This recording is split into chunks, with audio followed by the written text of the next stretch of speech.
Hello guys, welcome to Talkies Today channel. Hello guys, welcome back to talkies today channel. Hollywood action queen Uma Tharman ప్రధాన పాత్రలో నటించిన latest action థ్రిల్లరే pretty little. ఒక 5 బలేరియస్ అంటే dancers ప్రమాదకరమైన gangster చేతిలో చిక్కుకుంటే అసలు ఏం జరుగుతుంది, వాళ్ళు తమ డాన్స్ స్టెప్స్నే ఫైట్ స్టెప్స్గా మార్చి ఎలా ప్రాణాలు కాపాడుకున్నారు అనేది ఈ సినిమా యొక్క మెయిన్ ప్లాట్. మరి ఈ సినిమా మనల్ని ఏ మేరకు మెప్పించిందో ఈ రివ్యూలో మన స్టైల్లో డిస్కస్ చేద్దాం. సో వీడియోని కనుక మీరు ఫస్ట్ టైం చూస్తున్నట్టయితే ఒక లైక్ చేయండి, కామెంట్ చేయండి, అలాగే మన ఛానల్ని అయితే సబ్స్క్రైబ్ చేసుకోండి. చాలామంది మన ఛానల్ని సబ్స్క్రైబ్ చేసుకోకుండానే వీడియోస్ చూస్తున్నారు గైస్. మీరు సబ్స్క్రైబ్ చేసుకొని చూడడం వల్ల ఛానల్కి అంత ఎంకరేజ్మెంట్గా ఉంటుంది. సో సబ్స్క్రైబ్ చేసుకుని వీడియోస్ చూడండి. ఇంకా లేట్ చేయకుండా వీడియోలోకి వెళ్ళిపోదాం. Let's get started. ఇక ఈ సినిమా కథ విషయానికి వస్తే 5 అమెరికన్ బలేరినాస్ అంటే డాన్సర్స్ ఒక పెద్ద డాన్స్ కాంపిటీషన్ కోసం హంగేరీ దేశానికి అయితే వెళ్తుంటారు. దారిలో వాళ్ళ బస్సు బ్రేక్ డౌన్ అవడంతో ఒక పాత హోటల్లో షెల్టర్ తీసుకుంటారు. అయితే ఆ హోటల్ ఓనర్ డెవోరాకి అక్కడ లోకల్ క్రిమినల్స్తో పాత గొడవలు అయితే ఉంటాయి. అనుకోకుండా అక్కడ ఒక హత్య జరగడంతో ఆ క్రిమినల్స్ ఈ 5 అమ్మాయిల్ని చంపడానికి వెంటపడతారు. ఆ ప్రమాదం నుండి ఆ అమ్మాయిలు ఎలా బయటపడ్డారు, డెవోరా వాళ్ళకి ఎలా సాయం చేసింది అనేది ఈ సినిమా యొక్క మెయిన్ స్టోరీ. ఈ సినిమా పాజిటివ్ పాయింట్స్ ఏంటో ఇప్పుడు చూద్దాం. ఈ సినిమాకి మెయిన్ పాజిటివ్ పాయింట్ వచ్చేసి కొత్త కాన్సెప్ట్ అని చెప్పొచ్చు. డాన్సర్స్ తమ డాన్స్ ట్రైనింగ్ ని సర్వైవల్ కోసం వాడడం అనే పాయింట్ చాలా కొత్తగాను ఇంట్రెస్టింగ్ గాను అనిపిస్తుంది. ఇక ఈ సినిమా కేవలం 90 నిమిషాలు మాత్రమే ఉంది, అంటే గంటన్నర మాత్రమే ఉంటుంది.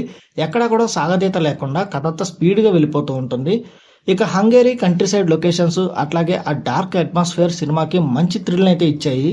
ఈ సినిమా మైనస్ పాయింట్ చూసుకున్నట్టయితే కథ చాలా సింపుల్ గా ఉంటుంది. తర్వాత ఏం జరుగుతుందో అని చాలా ఈజీగా ప్రెడిక్టబుల్ చేసేయచ్చు. చాలా ప్రెడిక్టబుల్ గా ఉంది, సింపుల్ గా గెస్ చేయొచ్చు అనమాట. ఇక ఉమా థర్మన్ లాంటి ఒక పెద్ద స్టార్ ని ఇంకాస్త పవర్ఫుల్ యాక్షన్ సీన్స్ లో చూపించుంటే బాగుండేదన్న ఫీలింగ్ అయితే వచ్చింది. ఆమె పాత్రని పూర్తిగా ఉపయోగించుకోలేదన్న ఫీలింగ్ అయితే వచ్చింది. ఇక యాక్షన్ సీన్స్ ఇంకొంచెం వైలెంట్ గా ఉండుంటే ఇంకొంచెం థ్రిల్ పెరిగేదన్న ఫీల్ అయితే వచ్చింది. ఈ సినిమా పర్ఫార్మెన్సెస్ విషయానికి వస్తే మ్యాడీ జోన్స్ క్యారెక్టర్లో మ్యాడీ చాలా బాగా చేసింది. ఆ గ్రూప్ మొత్తాన్ని లీడ్ చేసే విధానం చాలా బాగుంది. ఇక ఉమా థర్మన్ డెవోరాగా తన గ్రేస్ని మేనరిజమ్స్ని చాలా బాగా మెయింటైన్ చేసింది. అవంతిక ఇండియన్ ఆరిజిన్ యాక్ట్రెస్, తన తెలుగు అమ్మాయి కూడా.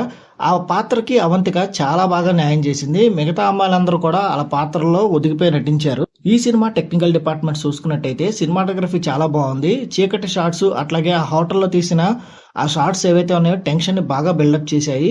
ఇక డైరెక్టర్ విషయానికి వస్తే ఆయన యాక్షన్ థ్రిల్లర్ కు ఉండాల్సిన గ్రిప్పింగ్ పాయింట్స్ కొంతవరకు మిస్ అయ్యారు, మిగతా వరకు ఓకే అనిపిస్తుంది. ఇంకా ఓవరాల్ గా చూసుకున్నట్టయితే ఈ ప్రెటీ లిటిల్ ఒక simple and short action thriller అని చెప్పొచ్చు. పెద్దగా ఎక్స్పెక్టేషన్స్ పెట్టుకోకుండా ఒకసారి సరదాగా ఓటీటీలో చూసేయచ్చు. ముఖ్యంగా ఉమా థర్మన్ ఫ్యాన్స్ ఎవరైతే ఉన్నారో అలాగే యాక్షన్ లవర్స్ ఎవరైతే ఉన్నారో వాళ్ళకి ఇది డీసెంట్ వాచ్ అనిపిస్తుంది. అంతేకాకుండా ఈ సినిమా మన తెలుగమ్మ అవంతిక కూడా చాలా బాగా చేసింది. ఈ మూవీకి మన టాకీస్ టుడే ఛానల్ వాళ్ళు ఇస్తున్న రివ్యూ రేటింగ్ 2.75/5. ఇది నా ఒపీనియన్ మాత్రమే. ఈ సినిమాని మీరు ఆల్రెడీ చూసినట్టయితే ఈ సినిమా మీకు ఎలా అనిపించింది అనేది కింద కామెంట్ సెక్షన్లో మెన్షన్ చేయండి. ఇంకెవరైనా మన ఛానల్ సబ్స్క్రైబ్ చేసుకోకపోతే ఇప్పుడే సబ్స్క్రైబ్ చేసుకోండి. వీలైతే పక్కన ఉన్న బెల్ బటన్ కూడా ప్రెస్ చేసి పెట్టుకోండి. ఇది వాళ్ళ వీడియో గైస్. మళ్ళీ ఒక మంచి వీడియోతో మీ ముందుకైతే వస్తాను. Thanks for watching. జై హింద్.